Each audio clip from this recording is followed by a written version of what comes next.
वो घर जो 1 घंटे पहले सामान से भरा था, हॉस्पिटल बेड, पेशेंट, सब कुछ, वो 1 घंटे में बिल्कुल खाली हो गया और कोर्ट ने नाहर को 7 दिन के रिमांड में भेज दिया। लेकिन तब आया वो ट्विस्ट जो सबकी जिंदगी बदल देगा। शीतल जिंदा है। दोस्तों नमस्कार, आप देख रहे हैं मन सुंदर का सबसे बड़ा और सबसे शॉकिंग प्रेडिक्शन वीडियो। एपिसोड 15 की क्विज की पूरी कहानी जो आपको एक पल भी स्क्रीन से हटने नहीं देगी। पहले थोड़ा रिकैप करते हैं एपिसोड 1520 का, क्योंकि वो एपिसोड इतना पैक्ड था कि एक बार में सब कुछ समझना मुश्किल था।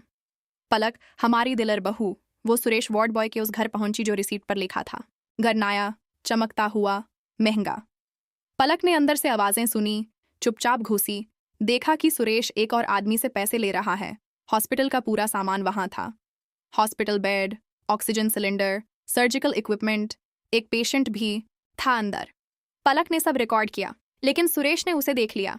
पलक वहां से भागी, पुलिस के पास गई, सबूत लेकर आई, इंस्पेक्टर के साथ वापस उस घर पहुंची, लेकिन तब तक वो घर बिल्कुल खाली हो चुका था।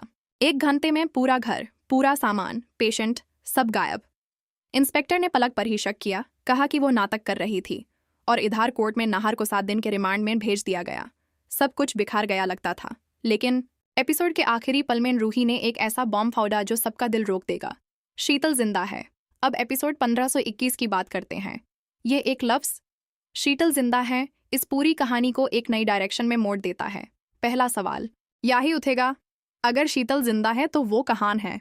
क्या शीतल को कसिट किसी ने छुपाया है? और अगर शीतल जिंदा है तो नाहर पर मर्डर का इल्जाम ही खत्म हो जाता है। लेकिन क्या इतना आसान होगा?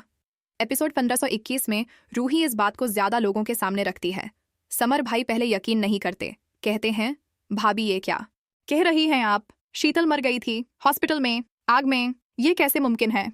लेकिन रूही के चेहरे पर जो यकीन है, जो ठहराव है, वो देखकर समर भाई भी सोचने पर मजबूर हो जाते हैं।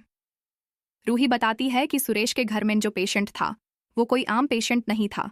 उसकी हालात देखकर रूही को शक हुआ था, लेकिन वो तब कुछ नहीं समझ पाई। अब जब सब पीसेस जोड़ रही है, हॉस्पिटल का सामान, सुरेश का रातों रात अमीर होना, उस पेशेंट का वहां होना, सब कुछ एक ही तरफ इशारा करता है। वो पेशेंट शीतल थी, जिसे मारा नहीं गया बल्कि छुपाया गया था। अब सवाल ये है, किसने ये प्लान बनाया? शीतल को बचाने की कोशिश की या यूज छुपाने की? और नाहर को क्यों फंसाया गया? एपिसोड 1521 में इन सवालों के जवाब धीरे धीरे खुलने शुरू होते हैं। रूही एक छोटी सी क्लू पकड़ लेती है। वो फ्लावर वासे जो उस घर में था, वो एक खास जगह का था, एक ऐसी जगह जो सीधा किसी बड़े आदमी से जुड़ी है। इधर घर में बित्ता रात भर रोता रहा, मम्मी के लिए, नाहर के लिए। दरी जी जो पहले सब कुछ अपने हिसाब से चलाना चाहती थी, आज वो भी अंदर से हिली हुई है। अवनी जो अपने होने वाले बच्चे की बात कर रही थी, वो भी आज चुप है। घर में एक अजीब सा सन्नाटा है, लेकिन इस सन्नाटे को तोड़ देता है एक फोन कॉल रूही का सुरेश के एक पुराने दोस्त को, जो अब तक छुपा हुआ था। वो दोस्त एक बात बताता है जो पूरी कहानी का रुख बदल देता है। वो कहता है कि सुरेश ने एक रात यूज कॉल किया था, कह रहा था कि मुझे बहुत बड़ा काम किया है, बहुत पैसे मिले हैं, लेकिन मुझे डर है, कोई मुझे धुंध रहा है। और उसने ये भी बताया कि सुरेश ने कुछ एक खास जगह का जिक्र किया था, शहर के बाहर एक छुपा हुआ फार्म हाउस। रूही के हाथ में अब एक नई लीड है। वो जानती है कि सुरेश वहां गया होगा, और अगर शीतल वहां है तो नाहर की बेगुनाही का सबसे बड़ा और सच्चा सबूत वहां है। लेकिन क्या रूही अकेले जाएगी? क्या समर भाई उसका साथ देंगे? और क्या पुलिस इस बार भी उन्हें रोक देगी?